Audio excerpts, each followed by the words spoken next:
প্রধানমন্ত্রী কে হবে 13 বছর আন্দোলন করলেন। দীর্ঘ 9 মাস মুখে কুলুপেটে ছিলেন ওবায়দুল কাদের। এখন ধীরে ধীরে খোলস ছেড়ে বেরিয়ে আসছেন তিনি।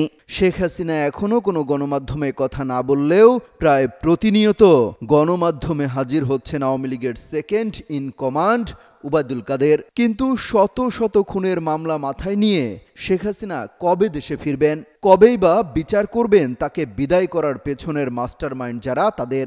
আনন্দবাজার পত্রিকার পক্ষ থেকে ঠিক এভাবে শেখ হাসিনার ফেরা নিয়ে প্রশ্ন করা হয়। সেই প্রশ্নের সোজাসাপটা উত্তর দিয়েছেন ওবায়দুল কাদের।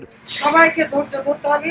আমরা যদি শেখ হাসিনার দেশে ফেরার বিষয়ে জানতে চাইলে ওবায়দুল কাদের বলেন, তিনি প্রতিদিন দেশের নেতাকর্মীদের সঙ্গে যোগাযোগ রাখছেন, অনুপ্রেরণা দিচ্ছেন।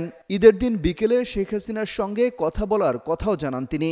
বলেন, আল্লাহর রহমতে তিনি সুস্থ আছেন। আমার বিরুদ্ধে মার্ডার কেস দিচ্ছে, ওয়ারেন্ট ইস্যু করেছে। তবে দেশে ফেরা নিয়ে বলেন, শেখ হাসিনা আগেও বলেছেন দেশের জন্য তিনি ফিরবেন এবং যারা তার বিরুদ্ধে ষড়যন্ত্র করেছে তাদের শাস্তি হবে। তবে তিনি কবে ফিরবেন তা এখনো বলা যাচ্ছে না। সবকিছু নির্ভর করছে দেশের রাজনৈতিক পরিস্থিতি, জনগণের মনোভাব এবং আন্তর্জাতিক পরিবেশ পরিস্থিতির উপর। আগামী জাতীয় নির্বাচন 2026 সালের এপ্রিলের প্রথমার্ধের যে কোনো একটি দিনে। ওবায়দুল কাদের বলেন, এই নির্বাচন ঘোষণার মধ্যেই নির্বাচন না করার ইঙ্গিত লুকিয়ে আছে। আওয়ামী লীগকে বাদ দিয়ে বাংলাদেশে কোনো গ্রহণযোগ্য নির্বাচন হতে পারে না। দেশের 45% বেশি মানুষ আওয়ামী লীগের সমর্থক বলেও দাবি করেন তিনি।